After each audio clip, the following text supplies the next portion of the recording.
ઘરે કરવાની છે.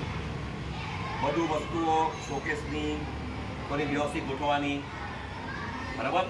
અને પછી ઘરમાં નક્કી કરવાનું બધાએ કે હવે આવી રીતે ગોઠવેલું જોઈએ.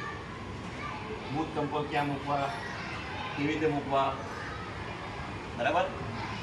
આપણા બૂટ ચંપલ પણ સરખા હોતા નથી, ગમે ત્યાં કરેલા હોય, બરાબર.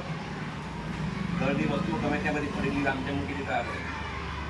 બધાએ નક્કી કરવાનું ઘરમાં પછી કે હવેથી આજથી આવી રીતે જ મુકાવવું જોઈએ, આમ તેમ પડવું હોવું જોઈએ નહીં. અને બીજી વાત, સોસાયટીમાં પણ 4-5 તપુસેના હોય તો સાથે નીકળવાનું કે ચાલો આજે આપણે ક્યાં જઈએ, સફાઈ કરવા, બરાબર. સફાઈ કરવાની અને બૂમ માઇન કહેવાનો કચરો ફેંકતા નહીં, બરાબર. મારી સોસાયટી અને મારું સુરત, બરાબર.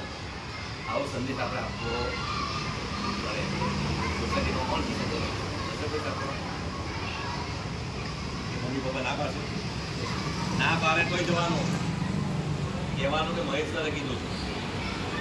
હા, બરાબર. અત્યારે સુરતનો સર વર્તમાન નંબર 1 આવ્યો છે, ખબર ને આખા ભારતમાં. તો એ નંબર 1 જાળવી રાખવો પડે. અને નંબર 1 જાળવો એટલા માટે આપણે તો આપણી તંદુરસ્તી સારી રહેશે, બરાબર. આપણે હેલ્ધી રહીશું, તંદુરસ્ત રહીશું.